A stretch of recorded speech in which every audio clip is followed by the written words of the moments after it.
Hola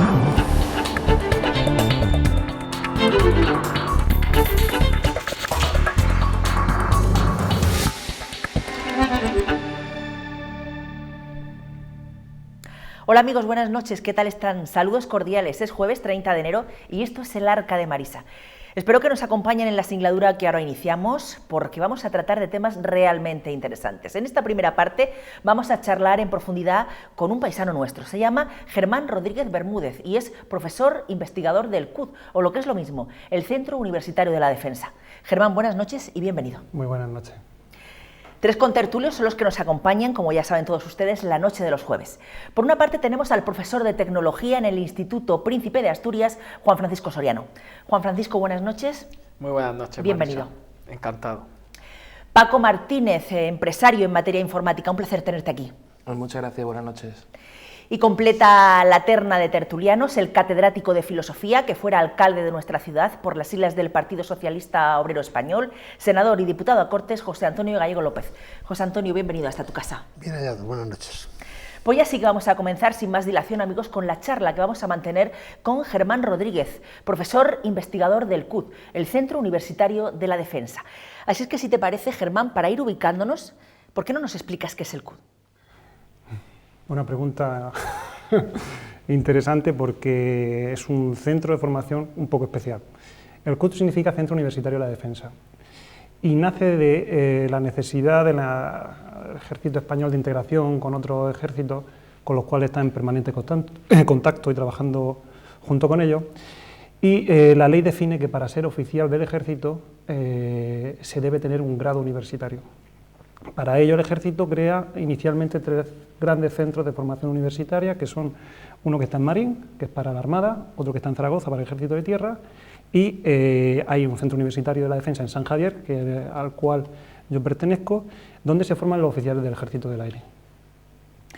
Pues como les decía a todos nuestros amigos, te dedicas a la docencia y sobre todo a la investigación en ese Centro Universitario de la Defensa, y hay personas a las que les da por investigar sobre la cría del percebe en cautividad, a otros sobre la influencia semiótica de los cantadores jerezanos en los medios de comunicación gaditanos, y en este caso a nuestro paisano, a Germán Rodríguez Bermúdez, le ha dado por investigar sobre el interfase cerebro-ordenador, algo así.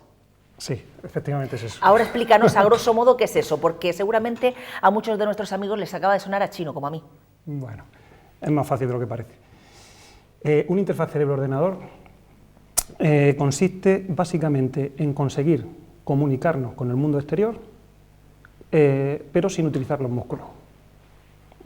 Expliquemos. Sí, expliquémoslo. Nosotros a la hora de comunicarnos pues podemos tener expresión hablando, verbal, gestual, mediante los gestos, movimientos, expresiones faciales, pero este tipo de sistemas lo que buscan y lo que consiguen es que nos comuniquemos con el mundo exterior, que seamos capaces de mandar mensajes, pero únicamente con la actividad cerebral, es decir, imaginando o prestando atención a ciertos eventos, somos capaces de mandar mensajes al exterior.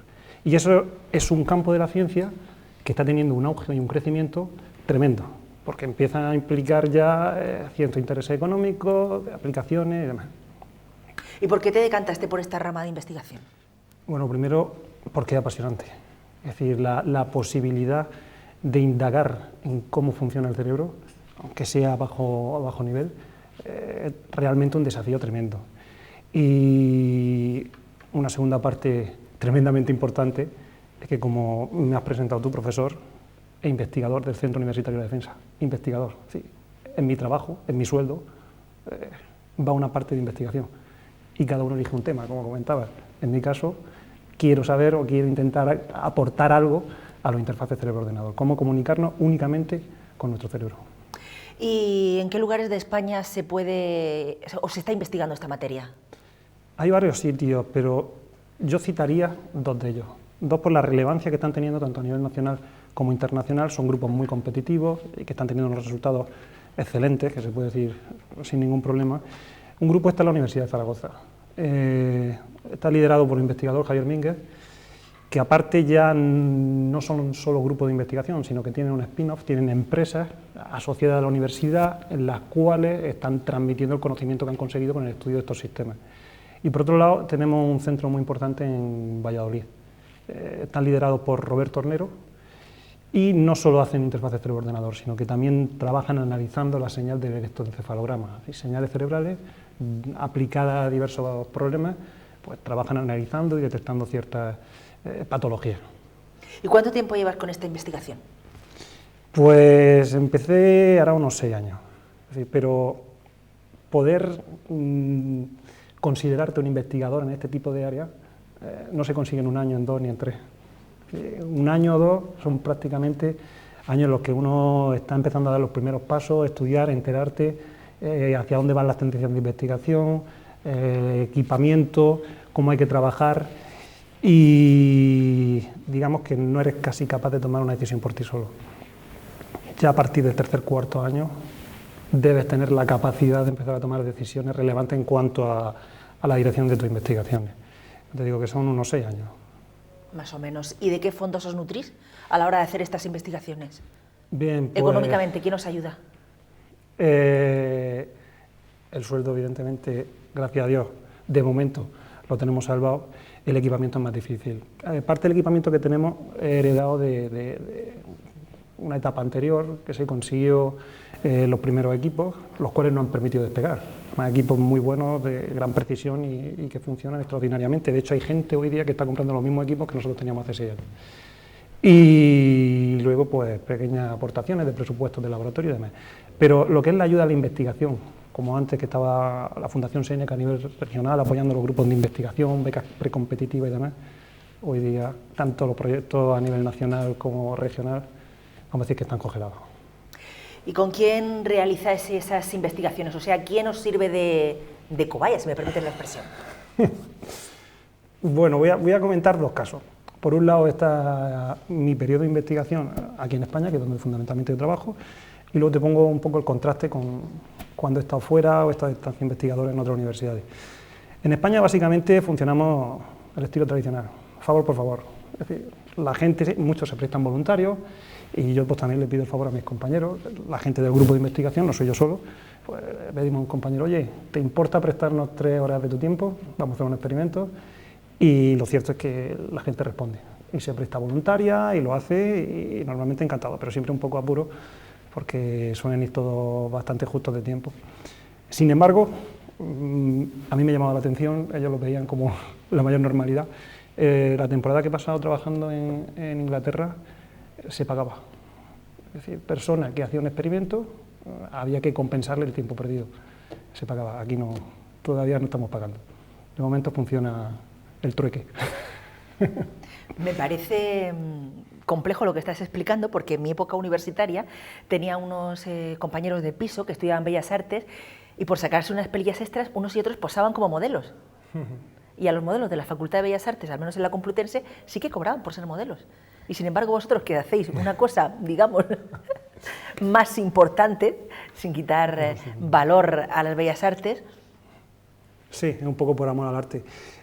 Voy a comentar una cosilla, todavía nos falta algún permiso y alguna autorización, pero la siguiente tanda de experimentos que queremos realizar, queremos contar, puesto que estamos en la ubicación física donde se encuentra la Academia General del Aire, donde se forman los pilotos del Ejército del Aire, queremos contar con aquellos pilotos que se encuentran en una fase inicial de formación, que están volando en una avioneta, lo pongo entre comillas, artesanales, porque sienten el viento, tienen que ir moviendo a través de hilos de acero las partes y demás. Vamos a proponer que estos alumnos trabajen para ser capaces de controlar una especie de simulación de vuelo, en la cual ellos vean en una pantalla una avioneta volando y vayan imaginando que hacen los mismos movimientos que harían en el interior de la avioneta para conseguir que esa avioneta vaya hacia un lado, hacia otro, aumente la velocidad, disminuya la velocidad y demás. Y en este caso, vamos, yo también estoy convencido que los cadetes del Ejército del Aire van a ir, pero encantadísimos, a ayudarnos. Pues si te parece, Germán, vamos a pedirle a nuestro compañero de realización que nos ponga la primera imagen de la noche, porque así va a ser mucho más sencillo, que aquí la tenemos ya, todos nos hagamos una idea realmente de en qué consiste tu trabajo. Porque, ¿qué formas de trabajo empleáis? ¿Qué método? Bueno, hay diversos enfoques a la hora de trabajar con sistemas interfaz cerebro-ordenador. Nosotros lo que queremos es comunicarnos directamente sin mediar el uso de músculos. Para ello hay tres formas fundamentales de trabajo. La que estamos viendo ahora mismo en las imágenes es una forma de trabajo que está basada en la imaginación de movimiento. La imaginación de movimiento consiste básicamente en que una persona imagina que mueve un brazo, el otro brazo, brazo derecho, brazo izquierdo, una pierna, y somos capaces, mediante electrodos que se ubican sobre el cuero cabelludo, de detectar la actividad eléctrica que genera el cerebro para mandar ese comando al brazo, o a la pierna, o a donde sea. En este caso, en la imagen, vemos una persona, en este caso era Emanuela Manzo, que era una voluntaria que se prestó para hacer experimentos en la Universidad de Essex, ese es un laboratorio bastante importante en el Robot Arena, y vemos que tiene como un casco puesto, y ese casco lo que hace es soportar los electrodos que están ubicados sobre el cuero cabelludo. Luego veremos otra imagen en la que se ven un poquitín más de cerca. Vamos con la siguiente imagen. Aquí lo podemos ver. En este caso, este soy yo, ¿no? Emanuel ha visto por detrás, y vemos que hay No es una lámpara de estas de fiebre del sábado noche, es tu cabeza. No, ni como me suelen decir, cascos de peluquería, de secadores, ¿sí? Y demás. No, no lo son. Entonces, en este caso lo que vemos es una malla que cubre la cabeza y tenemos unos electrodos, esos cables verdes que terminan en un pequeño elemento, ese electrodo que están fabricados normalmente en plata, a veces en plata, a veces en oro, para que aguanten bien la corrosión. Limpiamos bien la zona de la cabeza sobre los que van esos electrodos, les ponemos una pasta conductora para que facilite la conductibilidad y seamos capaces de detectar la actividad eléctrica que hay en el interior del cráneo, y captamos la señal. Y esa señal se la vamos a enviar a un amplificador. Amplificamos esa señal y en función de en qué punto detectemos mayor actividad cerebral, somos capaces de identificar si estaba pensando en que movía una mano derecha, la izquierda, las piernas, porque tenemos localizados los grupos neuronales que van a emitir esa onda. Vamos con la siguiente foto. Pues en este caso, Emanuela se encontraba en una fase de entrenamiento, porque los interfaces cerebro-ordenador no funcionan directamente. Es decir, el sistema que tenemos desarrollado no conoce cuál es tu actividad cerebral, sino que tenemos que entrenarlo. Entonces Emanuela se encontraba en un momento en el cual le decíamos, imagina que mueves la mano derecha, imagina que mueves la izquierda, imagina que mueves las piernas. Y íbamos almacenando, grabando toda esa actividad cerebral que se iba produciendo. ¿Para qué? Para que luego, cuando ella estuviera nuevamente en la silla de ruedas motorizada con la que nosotros trabajábamos, ella, si quería doblar hacia la derecha, imaginaba que movía la mano derecha. Y nosotros, la señal que se había producido, la comparábamos con aquella que previamente habíamos grabado. Veíamos si se parecían mucho, y si se parecían mucho, decíamos, ya sabemos lo que está pensando. Vamos con la última foto. En este caso, sale una foto de, bueno, Manuela estaba muy contenta, en este caso, porque había sido capaz de completar un circuito controlando una silla de ruedas y desplazándose por el laboratorio únicamente imaginando que movía las piernas o los brazos. Ella imaginaba que movía las piernas y esa silla de ruedas avanzaba hacia adelante. Imaginaba que movía la mano derecha, doblaba hacia la derecha, y la mano izquierda doblaba hacia la izquierda. Y luego tenía un comando que nunca quiso utilizar, a pesar de que debería haberlo hecho porque alguna vez se chocó, que era imaginar que movía la lengua. Cuando movía la lengua, la silla debería ir marcha atrás. Y bueno, pues esta es una imagen cuando terminó de hacer el circuito. Como pueden ver, justo delante suya hay un ordenador portátil en el cual ella iba viendo una señal, una barra azul que le indicaba qué interpretaba el ordenador. Si reconocía bien el comando, la barra azul era muy grande, y si lo reconocía mal, la barra azul era muy pequeña.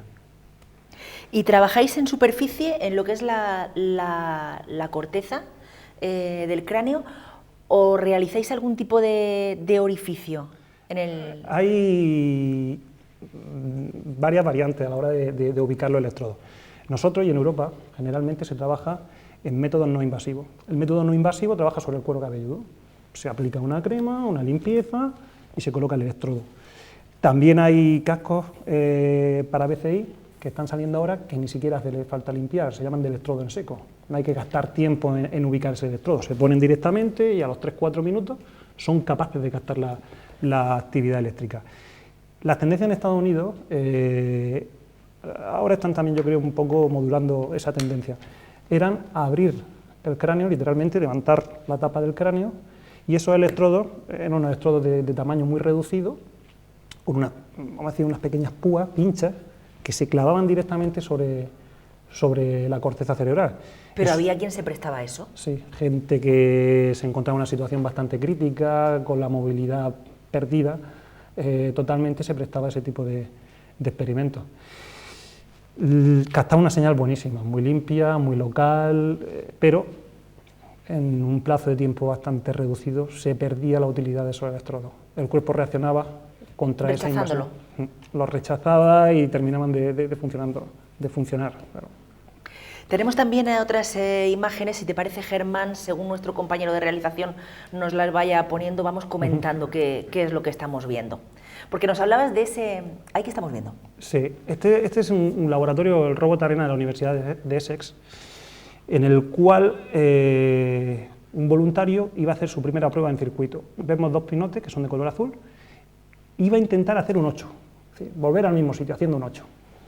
Y entonces activamos todo el sistema, le colocamos un cable de alimentación. Nosotros nos hacemos la idea de que estamos colocados en el techo, en la parte de arriba, y lo estamos viendo. Una vista totalmente vertical.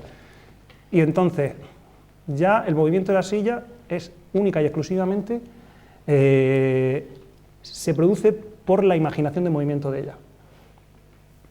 ¿Y cuánto cuesta ese casco? Un casco... ¿Se llama tal cual casco o tiene otro nombre más técnico? Un casco no va a ser excesivamente caro. Digamos que el conjunto de equipamiento, que incluiría el casco, los amplificadores, el software, el cableado, los geles y demás, podemos estar hablando de que hace unos años estaban entre 30.000, 40.000 euros, algunos por 20.000 euros. Hasta ahora se puede conseguir cascos, digamos, inalámbricos, con electrodos que están trabajando en seco por unos 6.000 euros y están dando buen resultado.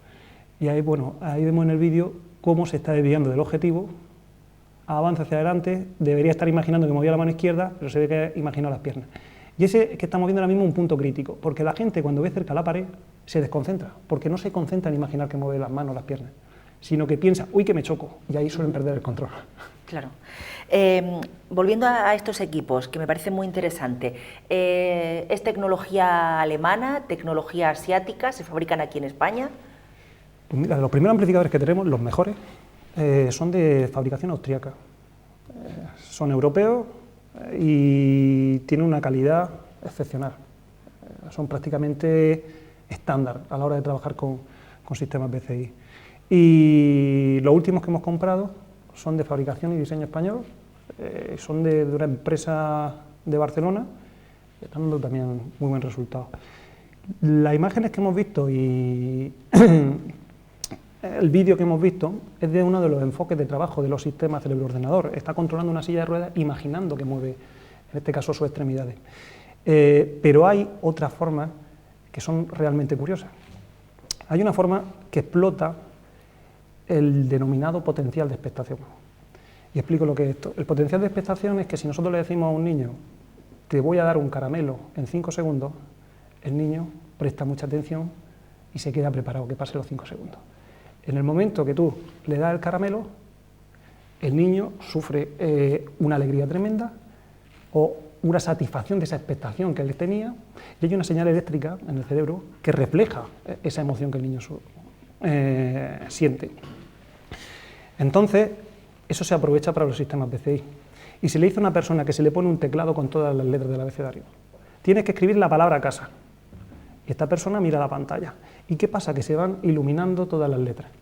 Pero él está pendiente de que se ilumine la letra C. Cuando se ilumina la letra C, un tiempo después, 300 milisegundos después, se ve que hay una descarga. Hay un potencial de expectación que se ha visto satisfecho. Entonces, eso se aprovecha y decimos, vale, estaba mirando la C. Y luego buscaremos la A. Seguirán iluminándose todas las letras hasta que se ilumine la A. Cuando se ilumine la A, nuevamente tendrá esa satisfacción y la iremos identificando. Y otra forma, que a mí me resulta tremendamente curiosa, es aprovechar la capacidad que tiene el ser humano de sincronizarse, de adaptarse a su entorno. Y es como nos afectan los estímulos.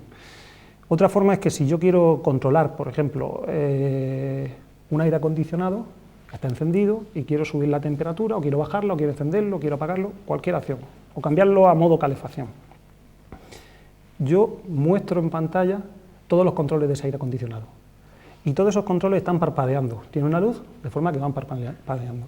Pero cada uno de ellos lo hace a una frecuencia distinta, es decir, unos se parpadean más rápido y otros más lento. La persona, si quiere subir un grado la temperatura, se fijará en el control que le permite subir un grado. Y cuando se esté fijando, al cabo de un tiempo, sus ondas cerebrales, habrá una parte de sus ondas cerebrales que se sincronizarán y tendrán la misma oscilación que el parpadeo de ese mando. Y bueno, esto sería un repaso rápido y sencillo de los principales estímulos. ¿Cuándo estará disponible en el mercado esa maquinaria que haga la vida más fácil a aquellas personas que tengan algún tipo de discapacidad física? Esa pregunta podría darme unos ingresos tremendos, si lo supiera exactamente. Pero bueno, ya hay equipos que están trabajando en esta línea. Y cuando digo equipos, me refiero sobre todo a la industria del videojuego. Hay grandes esperanzas puestas en la industria del videojuego, porque tienen la capacidad de investigación y tienen el capital, tienen el dinero para investigar en este tema. Ya hay algún juego, creo que era el MindMine, hace 2 o 3 años lo lanzaron, en el cual se ponía una pequeña banda sobre la cabeza y tenías que concentrarte, hay una pelotita que subía más o subía menos, en función de lo concentrado que estaba, y eso lo que iba viendo es una parte de las ondas cerebrales, ¿no? Iba viendo la actividad eléctrica y a partir de ello funcionaba. Es decir, no está lejos. Yo creo que es cercano, pero tampoco me atrevo a afirmar nada porque si lo supiera... Ojalá y sea una fecha ya muy cercana. Este tipo de trabajo arduo, sesudo que estáis realizando tú y tu equipo, ¿ha obtenido ya algún tipo de reconocimiento? ¿Habéis conseguido publicar, darlo a conocer en las revistas más especializadas en este tipo de materia? Sí, sí. Bueno, el equipo básicamente está Joaquín Roca Dorda, Pedro José García Lencina y yo. Soy uno más de los del equipo. Evidentemente, la vida del profesor universitario, si no publica las revistas adecuadas, no progresa. Entonces, tenemos que publicar. Y sí que hemos tenido la gran suerte de poder publicar en revistas de alto índice de impacto. Y explico lo que es el índice de impacto. El índice de impacto es que hay un cálculo que hace una gente que te dice cada revista qué repercusión tiene en el mundo científico. Hay un ranking. Y ese ranking va cambiando, pero al final se saca un listado con las revistas más influyentes, las más importantes. Nosotros hemos tenido la gran suerte que uno de nuestros trabajos, los otros están situados en otras revistas, fue recientemente publicado en la revista con el índice de impacto el segundo más alto del mundo. Es decir, dentro del área de inteligencia artificial, la segunda revista más importante del mundo, tuvimos la grandísima suerte de que se fijara en nuestro trabajo y nos lo aceptara para publicarlo. Yo no lo considero como tal suerte, yo lo considero que el esfuerzo por fin tiene sus frutos. Y en esa fuga de cerebros que hay en nuestro país en estas fechas, ¿no te han tirado los trastos para ficharte para otra universidad, para otro centro? No, es decir, no es que me hayan llamado nadie. Sí que es cierto que a veces alguno pues, ve por ahí posibilidades, oportunidades, pero en mi caso particular, pues soy de aquí, me gusta estar aquí, mi familia está aquí, y tengo la suerte de poder hacer lo que me gusta muy cerca de casa. Y si Dios quiere, me gustaría seguir haciéndolo.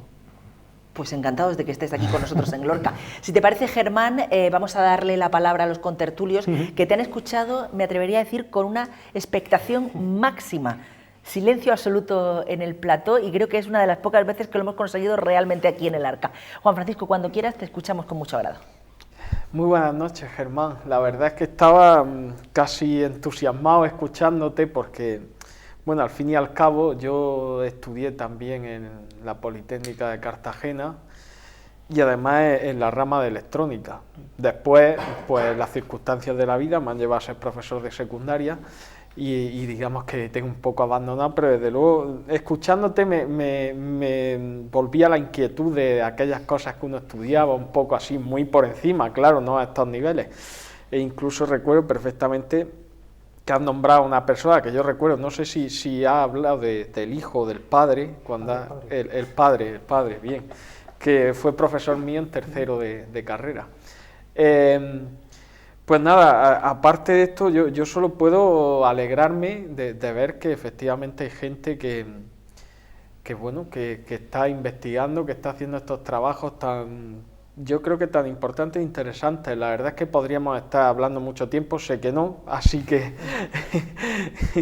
Pero sí podemos invitar a Germán otro día. Sí, sin duda, la verdad es que a mí me ha parecido apasionante el tema. Y me gustaría un poco... que nos explicaras cómo has llegado hasta aquí, un poco, porque la gente sepa cómo, claro, vamos, dentro de lo que tú quieras contar y explicarnos, ¿no? Porque yo sé que tú has estudiado, que has estado en la Politécnica, eres ingeniero, etcétera, pero un poco cómo has llegado hasta aquí, porque me resulta curioso esto del centro Universitario de la Defensa, que me parece una cosa muy interesante. Yo no lo conocía, no sabía que esto existiera. Y bueno, que nos cuente un poco cómo se llega allí, por si esto anima a la gente que ahora está estudiando a que hay opciones, a que hay posibilidades de hacer algo y que al fin y al cabo pues se puede hacer, pues conseguir logros interesantes. Y nada, esa es mi pregunta. Yo creo que básicamente hincando mucho los codos, porque a buen seguro tienes más de una carrera. A ver, cuéntanos. Bueno, yo te lo voy a resumir. El Centro Universitario de la Defensa, como comentaba antes, es un centro público. El dueño, entre comillas, el que paga, es el Ejército, pero toda la normativa de funcionamiento académico es de la Universidad Politécnica de Cartagena. Para llegar allí, pues un concurso público a nivel nacional, abierto, en el cual salen plazas. El último concurso fue hace poco, fue este verano, terminó el último concurso. Abierta, la gente se presenta y hay un concurso público. Aquella persona que consigue ganar el concurso, pues pasa a formar parte de la plantilla, pero el sistema es idéntico al de cualquier universidad pública, el mismo de la Universidad Politécnica de Cartagena. En mi caso en particular, pues bueno, estudié, hice mis carreras, estuve trabajando 10 años antes en la Universidad Católica San Antonio de Murcia, y luego de allí, cuando salió este concurso, pues yo me presenté con toda la prudencia del mundo, y dije, veremos a ver qué pasa aquí, y tuve la suerte de poder ganar ese concurso, y ahí estoy. Modesto sí que es, Juan Francisco. Sigue utilizando la terminología suerte. Paco, te escuchamos a ti también. Buenas noches, Germán. Buenas noches. Enhorabuena por el trabajo que estáis haciendo. Y bueno, la verdad es que yo estoy un poco en el mundillo de la informática, ¿no? Y el tema de los interfaces y el afán de lo humano, pues siempre ha sido ver la posibilidad de comunicarse con las máquinas, ¿no? Desde las tarjetas perforadas, el teclado, el ratón, ahora la Google Glass, las pantallas táctiles. ¿Cómo ves la integración en el día a día de este tipo de tecnología y sobre todo también veo un potencial muy grande para mejorar la calidad de vida de muchas personas? Sí, sí. Mi mayor motivación a la hora de empezar a trabajar con este tipo de sistemas fue aquello. Mi primer contacto con este tipo de equipamiento, de filosofía de trabajo, fue en el ya desaparecido Centro de Investigación Biomédica Aplicada a la Discapacidad. Y el objetivo era ese. Teníamos muy cercano gente con discapacidad y en la cual estamos evaluando esta tecnología en un nivel inicial a ver cómo podríamos ayudarles, sobre todo en temas de movilidad. Era nuestro principal objetivo. De ahí mi estancia en Reino Unido para trabajar con sillas de ruedas motorizadas. ¿Cuándo lo vamos a tener al gran público? Pues ya les digo, es complejo saberlo. Lo que sí creo que va a pasar es que con el avance de los electrodos es importantísimo. Preparar a una persona para que haga una prueba con un electrodo en seco, que es el primero que hemos visto en las imágenes, que hay que preparar la zona, utilizar cremas conductoras y demás, nos lleva un mínimo de 20 minutos. El último equipamiento que hemos conseguido nos lleva un tiempo de preparación de unos 5 o 6 minutos. Eso es más aceptable. Pero estos sistemas no son efectivos y fiables 100%, sino que fallan bastante. La tendencia ahora mismo de la Comisión Europea es mezclar sistemas de interfaz cerebro-ordenador, mezclarlo, hacerlo híbrido y utilizar también señales que mandamos a los músculos. Y que de esta forma ayudemos a la gente a moverse combinando esas dos señales para que sean más fiables. Entonces, tiempo, no lo sé. Tendencia, mezclarlo con otro tipo de sistemas. Muy bien, muchas gracias. Nada. Pues una vez que está satisfecha la curiosidad de nuestro compañero Paco Martínez, vamos con José Antonio Gallego, cuando quieras. Bueno, pues empezando, felicitarte por tu trabajo y congratularme de que un lorquino pues esté ya en esa avanzadilla de la ciencia. Yo soy un lerdo en los temas que tú estudias, que tú tratas, igual que mis compañeros. Me considero un analfabeto en las nuevas tecnologías. Me ha gustado, sin embargo, en la previa, cuando hemos estado antes del programa, cuando me hablabas de las posibilidades de que fuera el cerebro no el que recogiera los conocimientos, sino que lanzara los conocimientos hacia afuera, y me ha recordado a Platón y a la teoría de las ideas. Como ves, lo llevo al campo de la filosofía, que es mi profesión, el tema. Pero independientemente de eso, me ha surgido una pregunta. Eso estás en un organismo dependiente del Ejército, del Ministerio de Defensa. ¿Y para qué? ¿Es que van a utilizar esos conocimientos para que nuestros soldados, en un momento determinado, hay películas por ahí terribles, que algunas no me acuerdo de ningún exactamente, pero sí me acuerdo de algunas de los experimentos que se hacían en esas películas? ¿Qué aplicación práctica de cara al ejército, de cara a la defensa, tienen todas esas investigaciones? Porque citabas un poco el tema de la movilidad, de las sillas de ruedas, esto está muy bien, todo está muy bien, pero de cara al ejército, ¿por qué ese es un organismo dependiente del ejército? Parece que tendría que ser, no sé, de un organismo civil o de algo así. Es mi duda. Básicamente el propietario del ejército, porque se integra junto con la AGA. Es decir, la Academia General del Aire tiene una tradición de muchísimos años en formación de sus pilotos, y hasta ahora iba haciendo una formación que no era reglada.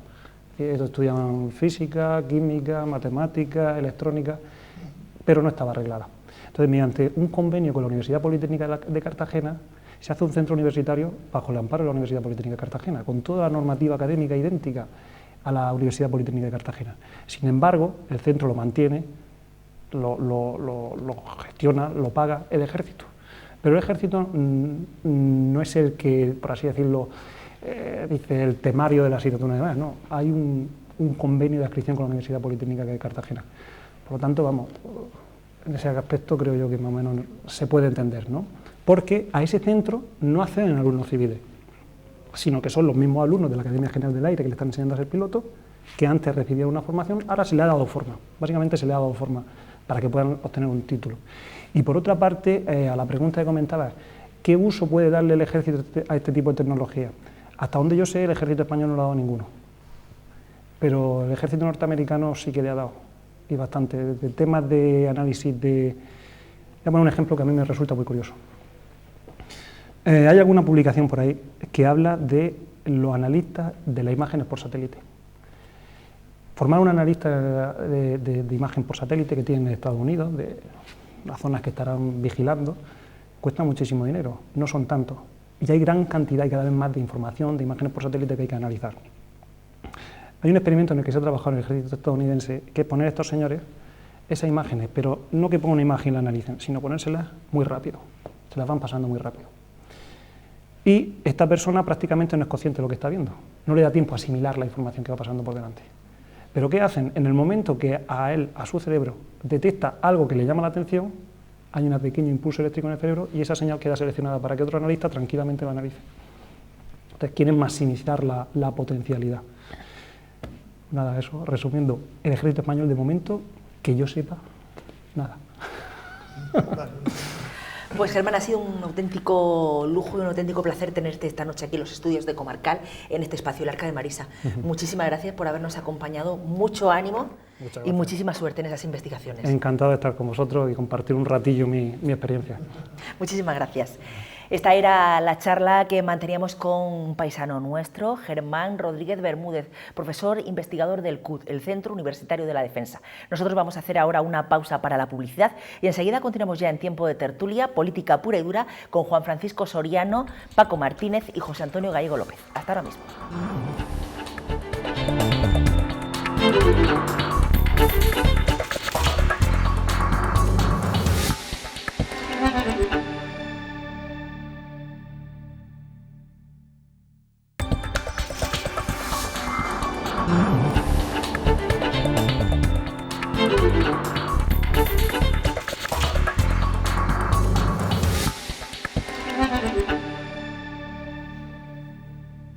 Segunda parte del Arca, amigos, en esta noche de jueves, y les recuerdo con sumo agrado quien nos acompaña en esta ocasión en los estudios de Comarcal TV.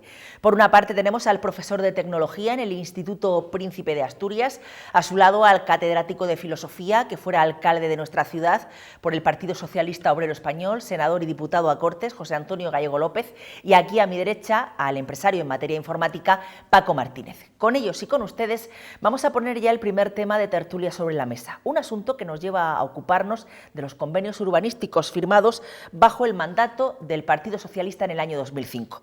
Y es que el Ayuntamiento de nuestra ciudad ya ha remitido a la Fiscalía de Murcia la primera remesa de documentos, unos 2.500 folios aproximadamente, sobre los 17 convenios urbanísticos para recalificar con uso residencial suelo inadecuado para desarrollo urbano, que el consistorio suscribió, como les decía, en el año 2005, cuando gobernaba el PSOE, y que no han llegado a ejecutarse.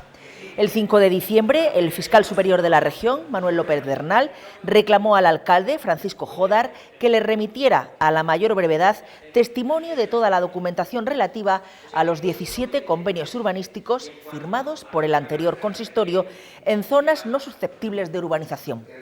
La petición forma parte de las diligencias preliminares de investigación penal abiertas por la Fiscalía en torno a las posibles irregularidades de estos convenios, que fueron aprobados, ahí están ustedes viendo imágenes de aquel pleno del año 2005, en un pleno municipal, concretamente en el mes de octubre de ese año, solo con el voto favorable del Partido Socialista Obrero Español, el voto en contra de Izquierda Unida y la ausencia del Partido Popular, ya que todo el grupo municipal, tal y como ustedes acaban de ver, abandonó la sesión para mostrar su oposición a su debate, al debate promovido por el entonces alcalde Miguel Navarro Molina.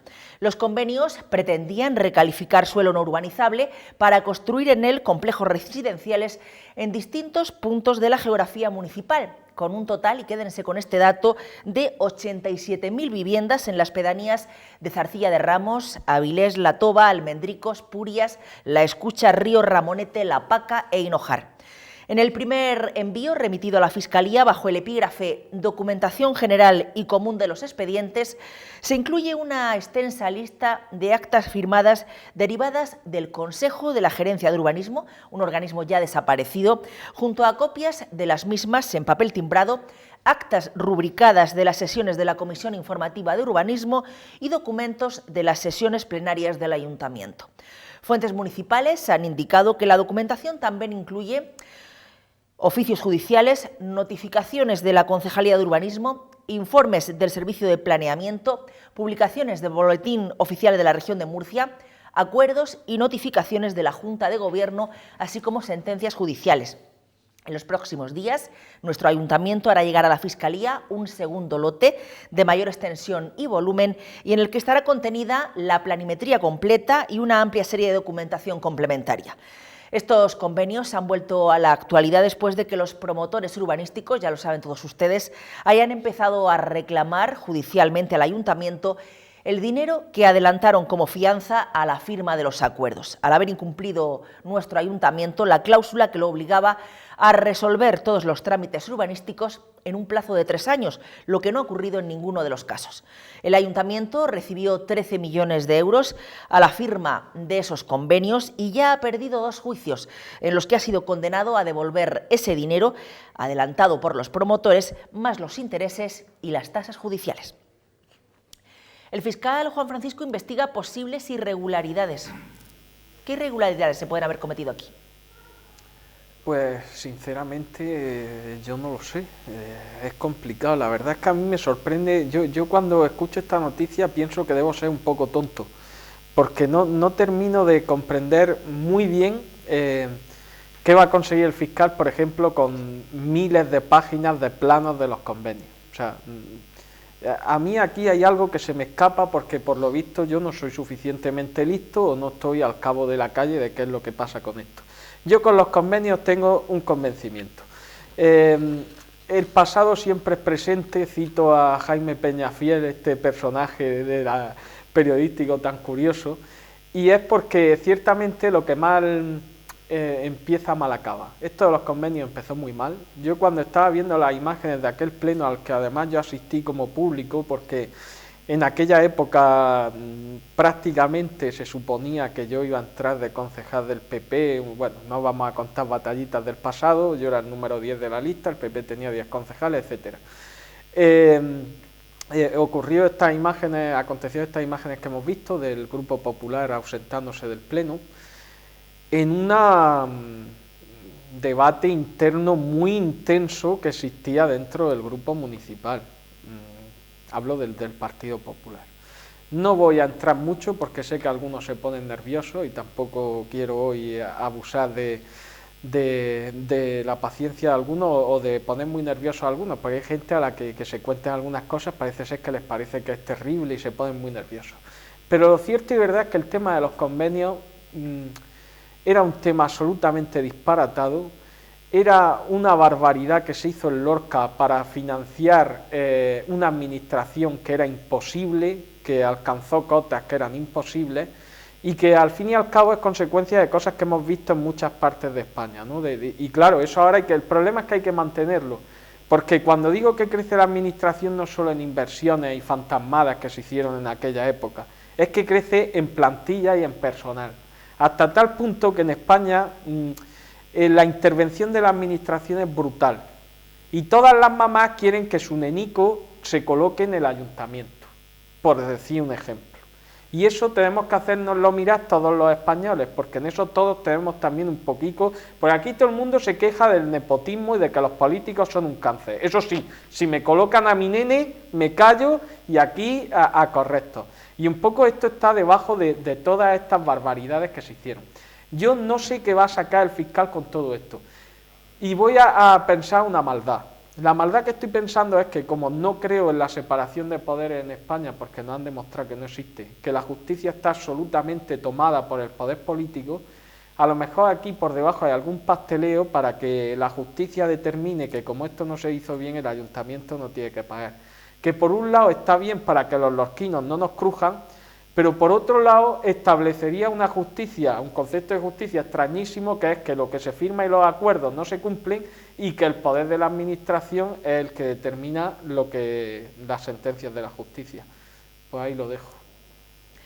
Esa era la opinión clara y sincera, como siempre, de nuestro compañero Juan Francisco Soriano, y vamos a saber ahora qué tiene que decir Paco Martínez, porque yo con estos convenios tengo la sensación que tal y como estaban firmados era como meter a la lotería, pero sabiendo que siempre vas a tener el reintegro fijo.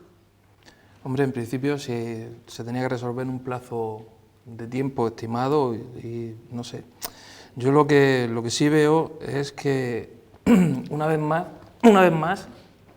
vamos a ser los ciudadanos los que tengamos que pagar el plato o los platos rotos, ¿no? Yo estoy viendo que 87.000 viviendas, ¿dónde iba Lorca con 87.000 viviendas y dónde teníamos pensado ofrecerlas y venderlas, ¿no? Igual que si ese dinero se depositó en fianza, pues ¿dónde está ese dinero, no? Pues si ahora no está para devolverse ese dinero o no se devolvió en su tiempo, ¿dónde está ese dinero? Se habrá utilizado en otros gastos del ayuntamiento. Luego, si el plazo de tiempo se hubiera cumplido, también tendrían un problema los que hubieran comprado allí los de las parcelas, puesto que el IBI que tendrían que soportar, el pago y la obligación de construir y de mantener eso urbanizado, pues no lo hubieran podido afrontar en la situación económica en la que nos encontramos actualmente, ¿no? O así entiendo, hubiera sido costoso para ellos también. Yo decididamente lo que sí veo es que esto es un acto más que nos va a ocasionar a Lorca pues, un perjuicio, ¿no? Al final lo vamos a pagar el ciudadano y creo que deberían de resolverlo lo antes posible. Desde mi punto de vista yo creo que esté en manos de la justicia, pues al final la justicia decidirá lo que mejor convenga en base a las pruebas y a los hechos, pero hay muchas cosas que se deberían dilucidar ya y que están en manos de los que están ahora mismo en la administración, de decir, oye, pues mira, esto pasó con esto y esto está aquí o no está, y esto hay que hacer esto o se debería haber hecho esto. José Antonio, ¿crees que sí o sí los perjudicados al final vamos a ser los contribuyentes, los lorquinos de a pie? Yo creo que no, por esto tiene que tener una salida política, no una salida judicial, porque esto fue una decisión política que se tomó en un determinado tiempo y en unas circunstancias determinadas. A esa decisión estuvimos muchos también en contra, incluso desde dentro del Partido Socialista. Yo escribí más de una vez y dije públicamente que íbamos hacia una Lorca sin lorquinos y eso es una barbaridad, era una barbaridad por el número de viviendas que ya se ha dicho aquí. Solicité también en el seno del partido que se hiciera un debate sobre urbanismo, sobre dónde iba la ordenación del territorio concretamente. Estuve durante una temporada yendo todos los jueves a las 8 de la tarde a unas reuniones que había en el partido a decir que cuándo se iba a debatir aquel tema, pues claro, aquello me convirtió también en una persona incómoda, Juan Francisco, pero tan incómoda que me dieron la patada después y me quitaron del medio. Entonces ese tema para mí es doloroso, pero yo creo que tiene poco recorrido judicial. Esta cuestión puede ahora mismo recaer sobre los hombros de los responsables políticos de entonces o sus herederos del PSOE de ahora, y entonces políticamente pues tiene unos réditos. Yo no creo que al final esos dineros haya que devolverlos, porque allí habría que ver también bajo qué expectativas y a qué compromisos llegaron no solamente el ayuntamiento, sino también los promotores. Entonces hay un riesgo empresarial en esta cuestión, riesgo que pues se fue al traste por, yo lo diría así también muy claro, por la codicia de muchos. Y ahí hubo una cadena, lo hemos dicho, yo lo he dicho aquí también, alguna vez más, una cadena de beneficiados de este tema. Los que vendieron los terrenos a unos precios desorbitados, los intermediarios de aquellas operaciones, los que convencieron a unos y a otros, y algunas comisiones por ahí non santas. Entonces, esta cuestión tiene su recorrido político. Que se dilucide ese tema político, que se deje trabajar, por supuesto, faltaría más a la justicia, pero efectivamente con tantos miles de folios y con tantos cientos de acuerdos por ahí, yo creo que al final se puede encontrar alguna ilegalidad administrativa o irregularidad, mejor dicho, administrativa, pero yo creo que penalmente al final aquí no va a haber ningún responsable.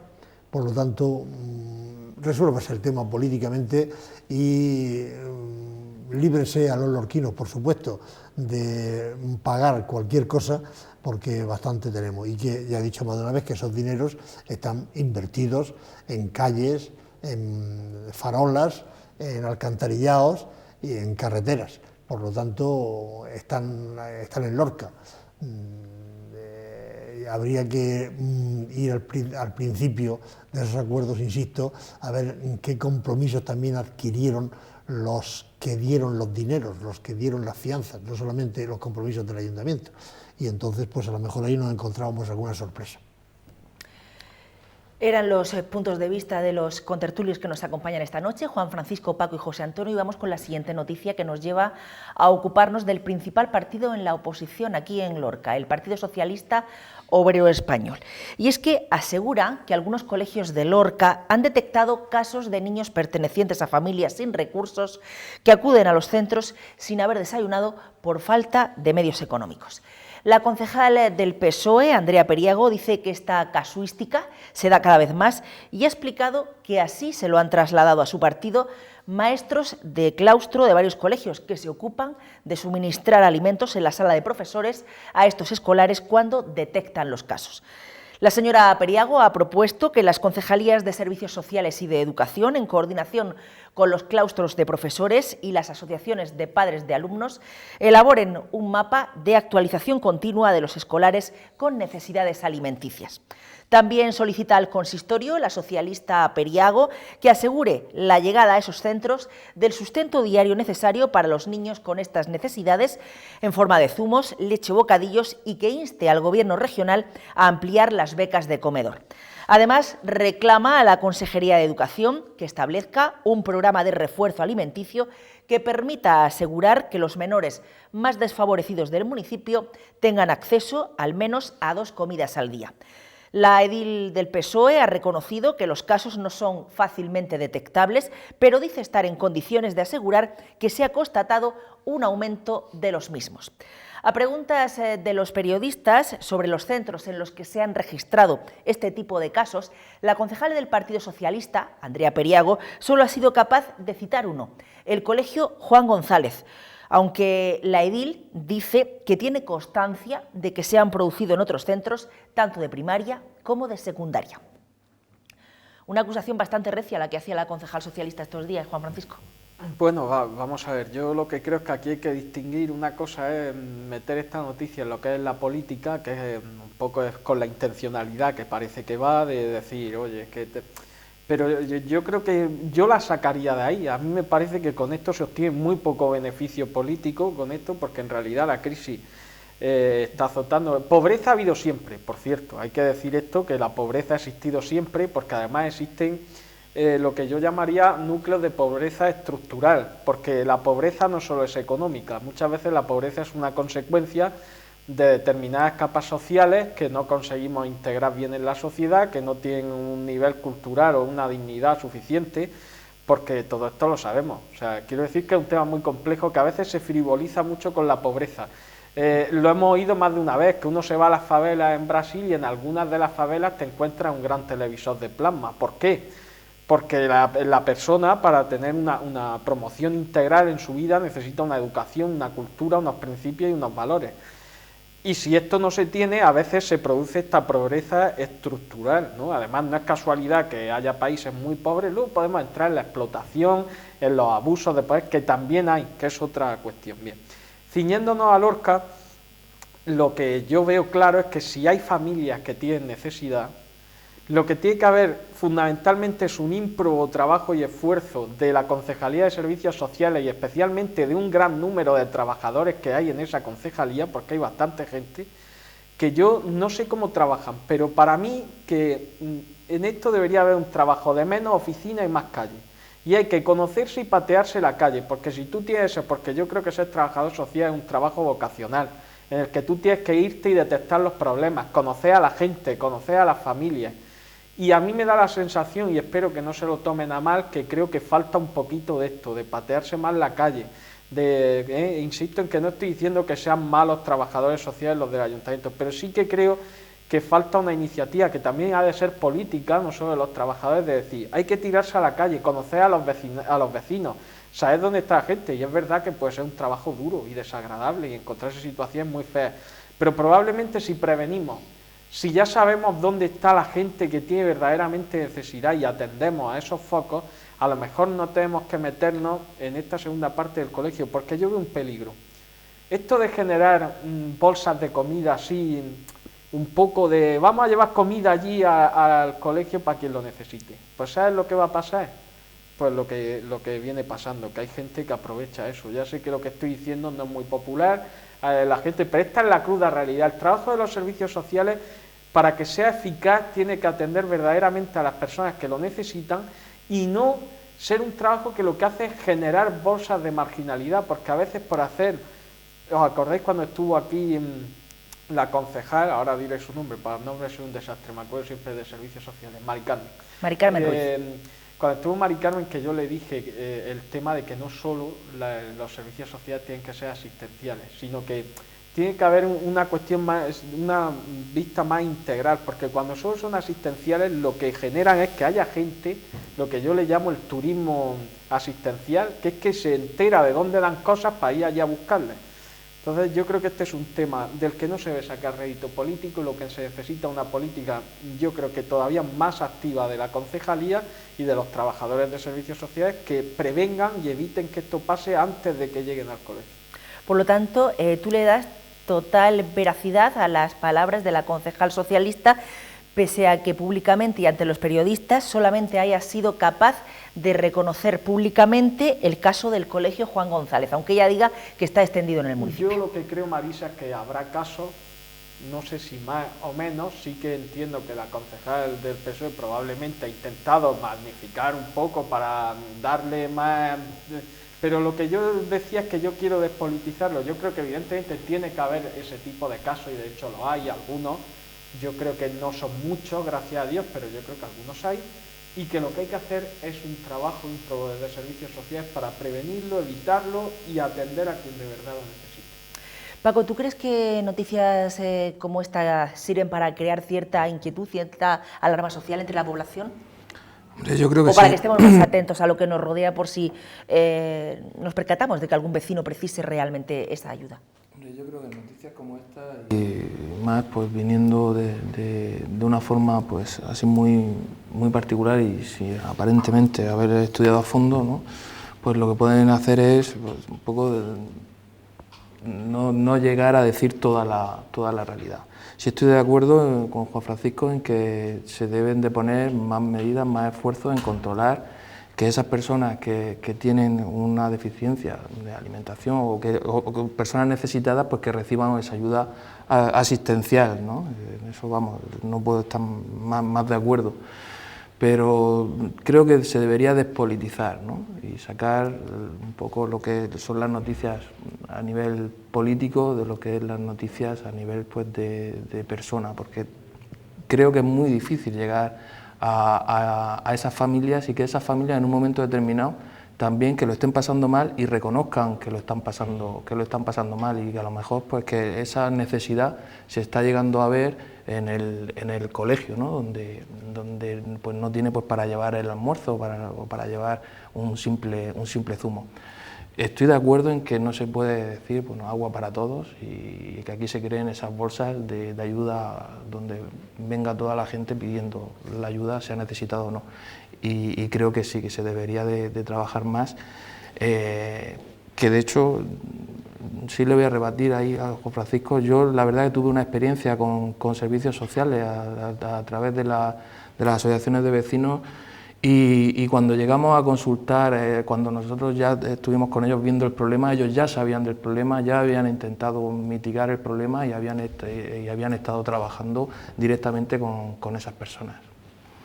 ¿Por qué cree José Antonio que ha sido tan sucinta en sus explicaciones la concejal del PSOE, Andrea Periago, y solamente ha sido capaz de citar un centro? No lo sé, pero el caso es que existen casos, incluso algunos vergonzantes, en el sentido de que no hay familias de que no se atreven a decir que no tienen medios suficientes para comer, igual que familias que se están alumbrando con velas y no se atreven a decir que no tienen para pagar la electricidad y bueno, y esos son atendidos, por ejemplo, para ayudarles en el pago del recibo del agua y la basura y tal.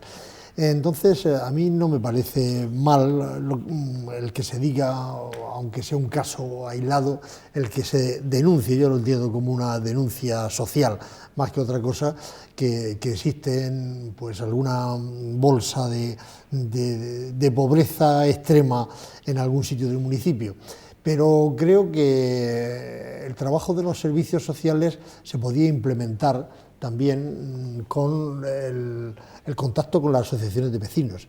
Es decir, los vecinos, igual que para la violencia doméstica se dice que se denuncie el caso y tal, que el teléfono es anónimo y todas esas cosas, sin llegar a esos extremos, las asociaciones de vecinos sí podrían colaborar más estrechamente con los servicios del ayuntamiento, que están funcionando bien, para detectar todos estos casos, incluso con Cáritas, a través de las familias. Aquí hablaba el presidente de Cáritas días pasados de la cantidad de familias que están atendiendo, pues que fueran detectando pues estos casos para prevenirlos y para ponerles remedio. En ese aspecto, pues yo creo que con la colaboración ciudadana se conseguiría que estas cosas no ocurrieran. Pero tampoco está mal, insisto, que haya una denuncia de estos casos, porque eso también sacude un poco las conciencias ciudadanas, que a veces estamos muy tranquilos, como que aquí no pasa nada. Sin exagerar por una casa, sin mucha alaraca tampoco, pero buscando soluciones.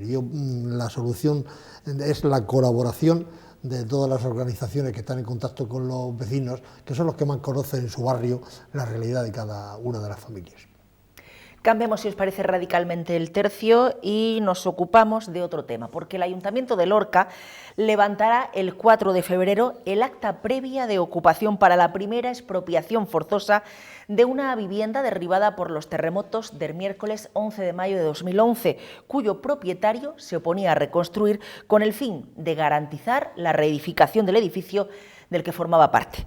El consistorio aprobó en un pleno municipal el pasado mes de noviembre declarar el incumplimiento de la función social de la cuota de propiedad correspondiente a esta vivienda y desestimar así los recursos presentados por sus propietarios contra el proceso ejecutivo.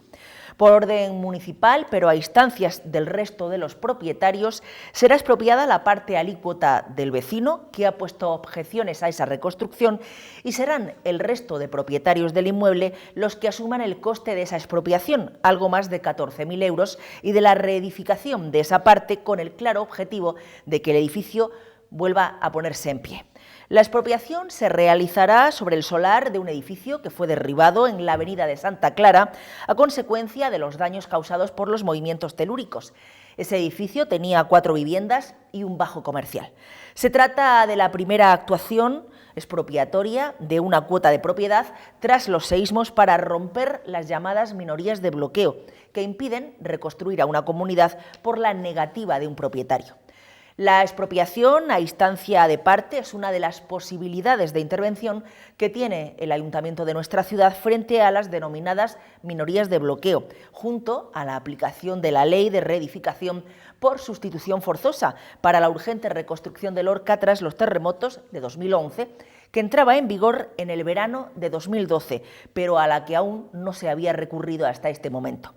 Esta ley permite romper las minorías de bloqueo que hacen posible que uno o varios propietarios de un mismo inmueble derribado impidan a los demás vecinos reedificar, para lo que antes de la existencia de la norma se exigía una unanimidad comunal.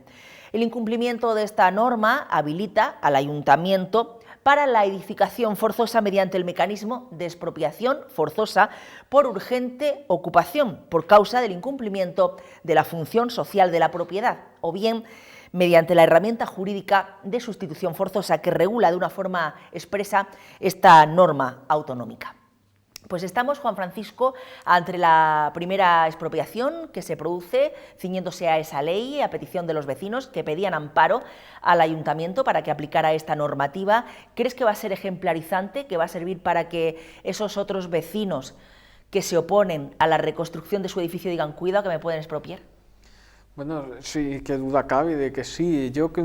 Fíjate que yo soy un defensor a ultranza del derecho de propiedad privada, porque además creo que los países donde el derecho de propiedad privada se defiende y existe ese derecho, tradicionalmente son los países más avanzados, los que tienen economías liberales, entre comillas. No estoy hablando del concepto de liberalismo económico, sino en el concepto de democracia liberal, etcétera, donde se defiende el derecho de propiedad de la gente, etcétera.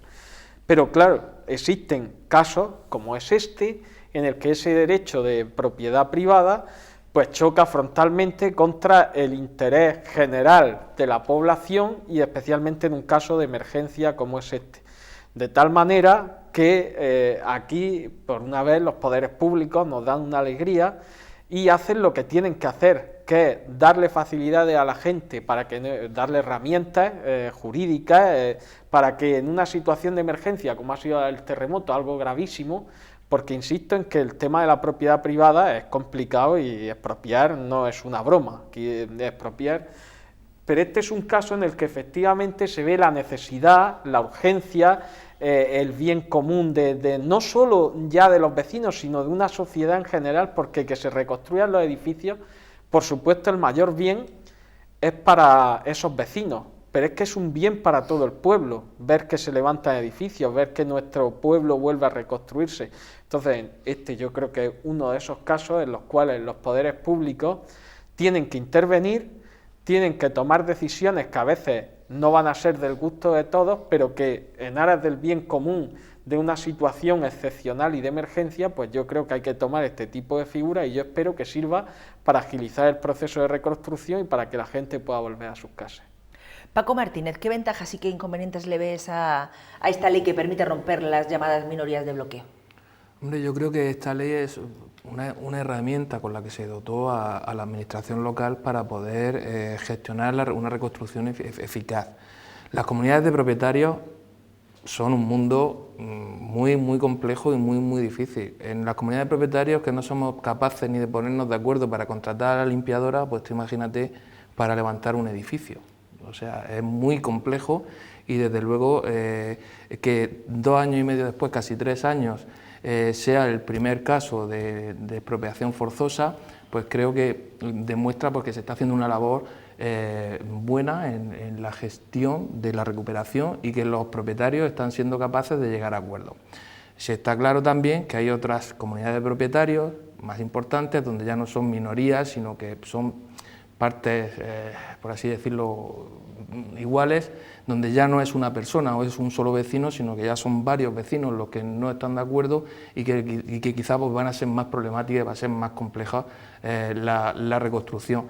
Pero desde luego yo esa ley la veo como una herramienta a la que se le dotó al Ayuntamiento para poder facilitar esa gestión y que casi 3 años después se haya tenido que tirar de esa herramienta, creo que demuestra una labor buena y que los propietarios estamos siendo capaces de llegar a acuerdos para reconstruir, ¿no? Y creo que es bueno y positivo para Lorca la reconstrucción.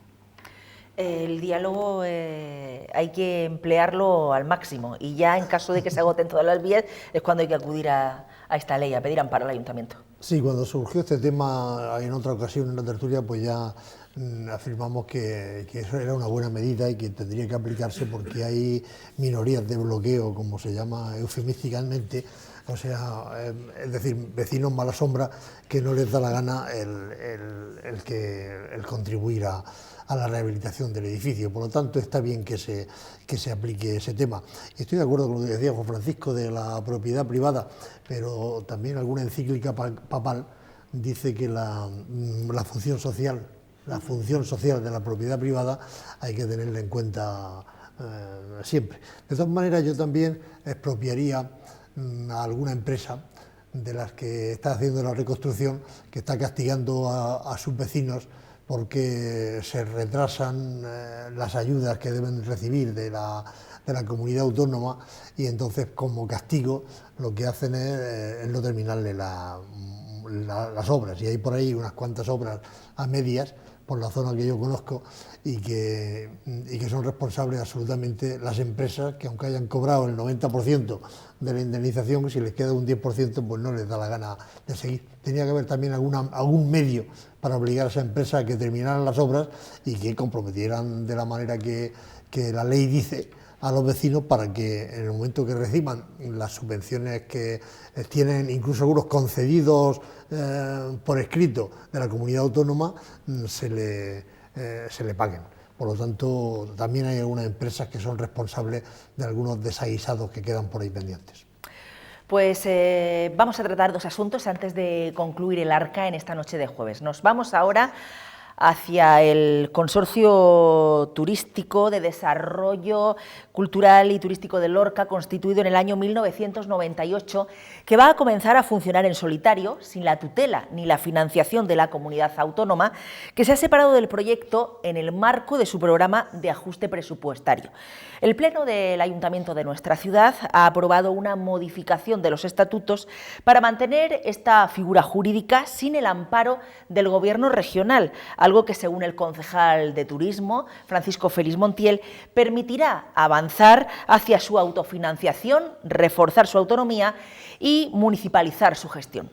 Montiel ha explicado que en los últimos años se ha conseguido reducir sustancialmente esos gastos del consorcio, gestor, entre otros contenidos, del parque temático, ahí lo están viendo, de inspiración medieval, Lorca Taller del Tiempo. La reducción de costes ha sido paralela al mantenimiento de los servicios y a la recuperación de los visitantes, que se perdieron a consecuencia de los temblores de tierra de 2011. Según el concejal de Turismo, se ha conseguido que 10 años después de que se pusiera en marcha ese consorcio, se pueda hacer más o menos logrando unas cuentas saneadas y reduciendo la carga económica que tenían que soportar hasta hace poco los ciudadanos a través de aportaciones locales y regionales procedentes de los impuestos. La municipalización del consorcio supondrá para el ayuntamiento los mismos costes que si mantuviera directamente el castillo y el centro de visitantes de Lorca, Taller del Tiempo, pero con el valor añadido, dice el concejal de Turismo, de las actividades extraordinarias, la promoción y explotación turística, que se cubrirá con la autofinanciación procedente de las entradas y de otros ingresos del consorcio. El concejal de Turismo, Francisco Félix Montiel, ha dicho que esta fórmula no impedirá que haya nuevas aportaciones económicas de la Consejería de Cultura y de Turismo, que entre este año y el próximo prevé inversiones de rehabilitación en monumentos de interés turístico aquí en nuestra ciudad por un importe de 8,5 millones de euros.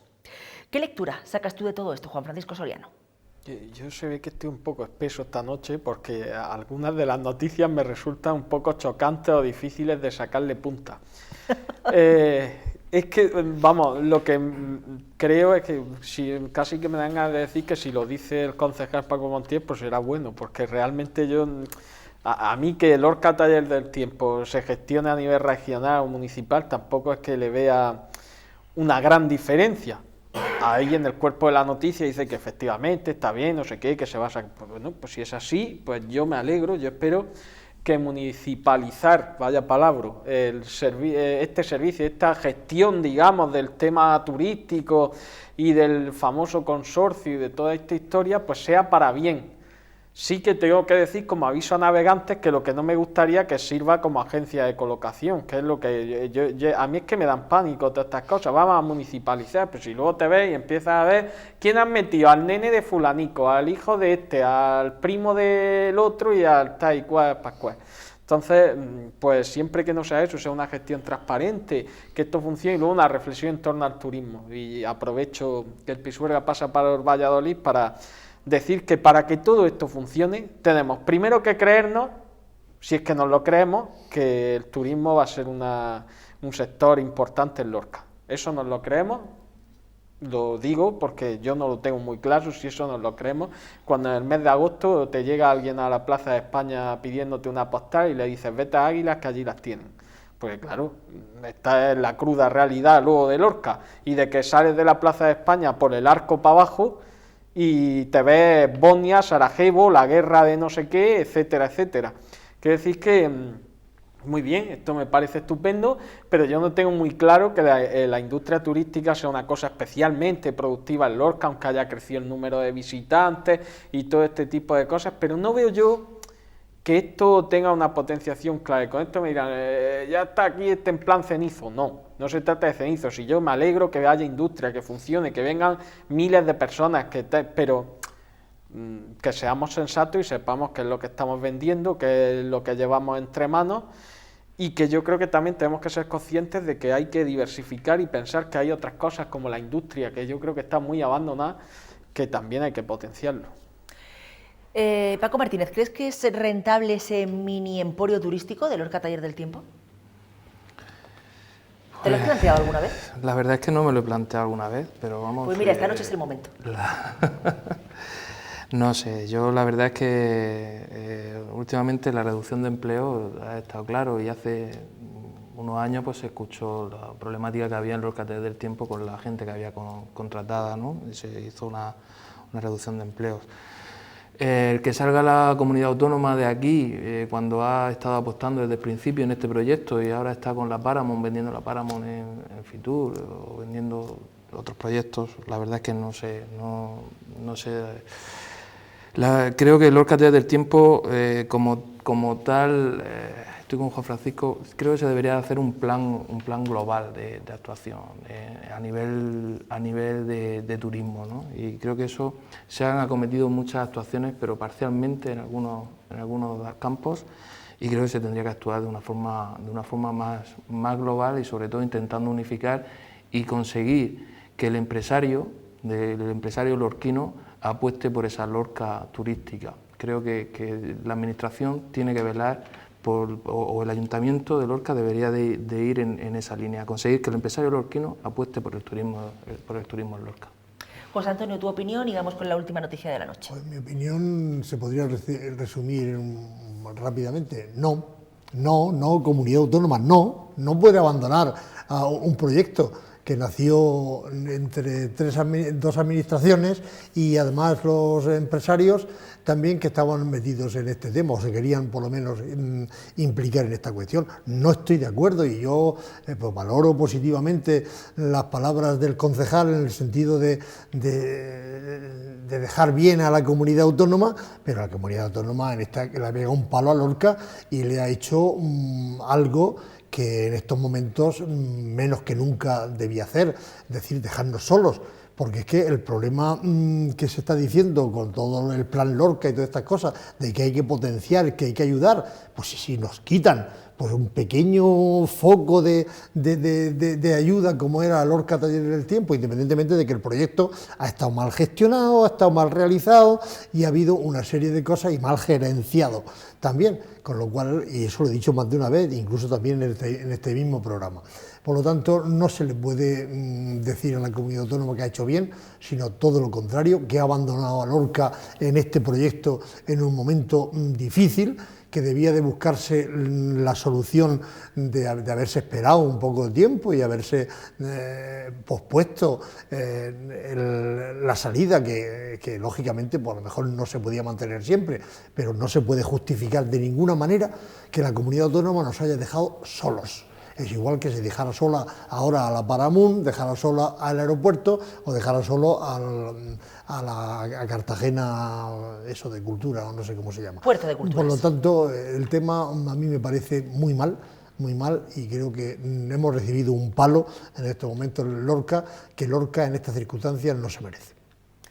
Pues ya sigamos con la última noticia de la noche y me voy a poner un poco plan Alfredo Urdazi, ese periodista que compartía mesa de informativos con la Hora Princesa de Asturias, y voy a utilizar las siglas CCOO y UGT, es decir, Comisiones Obreras y UGT, no descartan la convocatoria de una próxima huelga general en España para protestar por el bloqueo de la negociación colectiva, sobre todo en los casos en que los convenios han entrado en periodo de prórroga o, lo que es lo mismo, la llamada ultraactividad. Esta sería la tercera huelga general contra Mariano Rajoy Brey, tras las celebradas con escaso éxito en marzo y noviembre de 2009 contra la reforma laboral del Partido Popular, que más tarde los sindicatos aplicaron en sus propios ERE, obligados por las menores subvenciones y por la caída de afiliados. El presidente del Gobierno, que tuvo que lidiar con más huelgas generales, fue el socialista Felipe González, que en sus 16 años al frente del Ejecutivo sufrió 4, en 1985, 88, 92 y 94. Contra José María Aznar hubo 2, en los años 2002 y 2003, en 8 años de mandato, mientras que el señor José Luis Rodríguez Zapatero sufrió otras 2, en los años 2010 y 2011, en los 7 años que estuvo al frente de España. Si se cumple la amenaza del Sindicato Comunista y Socialista, Mariano Rajoy sería el presidente del Gobierno que sufriría más huelgas generales en un menor tiempo. La próxima, seguramente en marzo. Pues sobre este asunto hemos querido preguntar a nuestros convecinos. ¿Están ustedes a favor de que haya una próxima huelga general el mes de marzo? Esto es lo que decían. Es que ahora mismo me has pillado, o sea, no he leído nada, sinceramente. La huelga general, pues sí, es la única arma, el arma que tiene el ciudadano, pero no nos hacen caso. Lo mismo da que se vuelque el pueblo que no se vuelque, porque ya lleva muchos años. Esto, no hay solución. Todo el mundo dice que va muy bien, que estamos recuperándonos, pero cada día hay más gente en la cola de Cáritas y cada día hay más gente mirando los contenedores. Y eso es una vergüenza para un país, porque lo que yo creo que somos un país tercermundista, por desgracia. Muchas veces a través de la lucha se han logrado muchas cosas, beneficios. Así es, eso es lo que puedo ya decirle con respecto a la lucha social, ¿no? Bueno, clase trabajadora, pues es la única forma de lograr algo, porque ahorita se está perdiendo muchos beneficios que se han logrado a través de la lucha. Ahora, después del escándalo que está surgiendo en Andalucía con los AERES, pues una huelga general. Estoy de acuerdo con la huelga general, como va el gobierno y los dos partidos mayoritarios, sí estaría de acuerdo en seguirla. Que sí, que ocurre así, porque aquí cada vez los sueldos más pequeños, la gente lo está pasando peor, hay mucha gente que está pasando fatal. Yo estoy en Cáritas y la estoy viendo, como ve a la gente que antes iba solo la gente de fuera a pedir ropa y eso, y ahora van la gente que conocemos, de nuestros vecinos, y entonces pues yo pienso que sí, que esto está yendo demasiado lejos y el gobierno tiene que hacer algo, si es que no están haciendo nada, más que recortes. Pues yo creo que las huelgas no son buenas en ningún tiempo. Eso tendría que calmarse un poquito. Yo no la veo todavía para... Las huelgas no son muy buenas.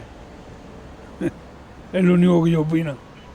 No, yo creo que todo el mundo debemos que poner el hombro y a ver lo que hacemos por España y otra cosa no. Las huelgas no son buenas, para mí no.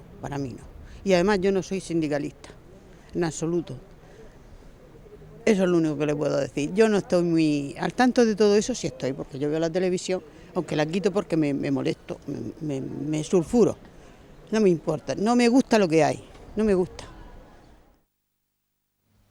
Quitaba esta convecina nuestra la tele porque se sulfura, espero que no la quite y que continúe viendo el Arca de Marisa. Gracias por participar con nosotros y por brindarnos su opinión. Juan Francisco, ¿crees que esto es una amenaza más de Comisiones Obreras y de la Unión General de Trabajadores o que realmente se está preparando, ya se está calentando motores para una próxima huelga general el mes de marzo? Pues mira, yo no tengo ni la menor idea porque a mí no me corresponde y yo no pertenezco a ningún sindicato. Aquí, a mí la verdad es que escuchando a la gente, yo creo que hay que hacer mucha pedagogía en España. Tenemos problemas muy serios, ¿eh? A mí me resulta desagradable, por no decir desalentador, que escucho en las opiniones de muchos ciudadanos bastante sectarismo. Y creo que eso en España persiste tanto para un lado como para otro. O sea, lo que hagan los míos está bien, lo que no, no. A ver, yo la huelga, la gente hablaba de si la huelga es buena o mala. Si es que la huelga no es buena ni es mala, la huelga es un derecho de los trabajadores en un régimen democrático como estamos en España. Y si los trabajadores y sus representantes consideran conveniente hacer una huelga general, a mí no me parece ni bien ni mal. La huelga es un derecho. Entonces, que convoquen una huelga y el que quiera hacer huelga, que haga huelga. O sea, es que hay... Y el que no quiera también que respeten el derecho correcto, que tiene a acudir a su puesto de trabajo. Es que, no sé, porque da la sensación de que es que hay que estar ya previamente en contra. A mí es que realmente ni me molesta ni me deja de molestar que convoquen una huelga general. Si además somos un país, y lo fuéramos, lamentablemente no, de ciudadanos adultos, responsables, formados, pues se convoca una huelga y cada uno en función de lo que piense o le dé la gana, hace o no hace huelga. Luego lo que sí veo es que, a ver cómo explico yo esto. En la ciudadanía yo hoy voy a dar un palo a lo que es el populismo. El populismo es una corriente que además es transversal a la izquierda y la derecha, porque además la izquierda y la derecha son conceptos en evolución en el mundo actual, ¿no? Pero que hay mucho populismo y especialmente en los dos extremos que normalmente se juntan. Yo veo que la gente está calando que todo está mal, todas las instituciones son nefastas, todo es fatal. Y no seré yo el que no sea crítico, yo creo que se me conoce que soy bastante crítico. Pero también soy crítico con la sociedad. Creo que la gente, ahora todo el mundo se ha montado en la ola esta de populista, de hay que acabar con todo, todo es un desastre, cuando tener un país con instituciones y serio es fundamental para que haya futuro. Y lo que no veo es que esa gente, cuando había perras y las cosas iban bien, se implicara en política. Y me voy a explicar. Implicarse en política no significa ser político. Significa que, como en otros países más avanzados, la mayoría de la población participa en asociaciones que tienen carácter político en el sentido originario del término, que se preocupan por la construcción de la ciudad, por cómo van las cosas, por cómo va la sociedad. Aquí en España tenemos una sociedad en la que lamentablemente la mayoría de la gente que se ha afiliado a los partidos se han arrimado para colocarse y el resto, como a mí me lo han dicho cuando estábamos en el boom y la gente ganando perra y me decían, ¿qué haces tú metido en la política? ¿Qué pérdida de tiempo? Estás perdiendo perra, esto es un estrés. Porque quiero dejar clara esta idea. Necesitamos tener un país serio de personas formadas que sepan por qué hacen huelga, por qué no la hacen, por qué hacemos las cosas, y lo que no podemos es instalar en la gente esto de la política es mala, los políticos son todos malos, todo es malo, hay que cargárselo todo, y aquí como hay mucha crisis y ahora no hay dinero, pues todo es fatal, ¿no? Que un poco a mí me subyace alguna opinión. A partir de ahí, insisto, la huelga no me parece ni bien ni mal, es un derecho constitucional, que la convoquen, que no la convoquen, que la convoquen cuando les dé la gana, y los que quieran hacer huelga que hagan, y los que no, que no. Esa era la opinión más clara ya, nítida, transparente de Juan Francisco Soriano, y vamos a saber ahora qué piensa Paco Martínez. Bueno, ¿Crees que es el momento idóneo para convocar una huelga general? Yo creo que es el momento de que la Administración empiece a generar oportunidades. O sea, a generar oportunidades para los empresarios, para las personas, ¿no? Cada vez más están en la lista, hay más gente en la lista del paro, ¿no? Hay menos oportunidades en España, se tienen que ir fuera. Las oportunidades están, como hemos el entrevistado esta noche, ¿no? En investigaciones, en desarrollo, en planes de desarrollo, donde ahí es donde está el futuro y es donde hay que invertir y desarrollar. Invertir también, invertir en cultura, en la educación de las personas. Pero estamos viendo cada vez que hay un cambio de partido político, el empeño que tienen de cambiar la ley que organiza la educación de las personas. Entonces, no sé, yo ahí, lo del tema de la huelga, con todo mi respeto, pues la verdad es que creo que todos deberíamos de pararnos un poco, de decir, voy a hacer una huelga, pero a nivel personal, de conciencia para adentro, y,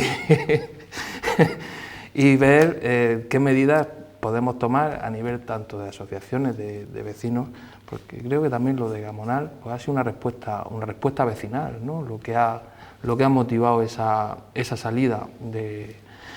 Pero no sé, yo ahora mismo creo que no es el momento para una huelga y creo que es el momento de empezar ya a levantar cabeza y para eso tenemos que apostar todos un poco. Vamos con la opinión de José Antonio Gallego y cerramos noche. Yo termino un poco, comparto lo que ha dicho Juan Francisco y lo que ha dicho Paco también en este aspecto, y si me permite, como hace tiempo que no tenemos noticias de esa lúdico-festiva, quiero decir que la huelga general ya ha empezado en alguna persona que la está haciendo por su cuenta, y el señor Aznar se va de huelga general por ahí a Australia o no sé dónde y no va a la convención del Partido Popular. ¿Algo más que apostillar? No, ya está. Lo dejamos así. Esa era la guinda que esta noche ponía nuestro compañero contertulio y, sin embargo, amigo José Antonio Gallego López. Juan Francisco Soriano, muchísimas gracias por haber estado con nosotros. Encantado de estar aquí, como siempre. Paco Martínez, gracias esta otra. Muchas gracias a vosotros. José Antonio, ¿qué te voy a decir? Hasta cuando tú quieras. Muchísimas gracias. Gracias a vosotros. Amigos, aquí ponemos el punto final al arca de esta noche, pero les emplazo como siempre a una nueva cita. Será Dios mediante el próximo martes, cuando este espacio vuelva a estar en antena. Hasta entonces, gracias por la atención que nos brindan y continúen en la mejor compañía, la de Comarcal Televisión. Buenas noches y que tengan un muy feliz descanso.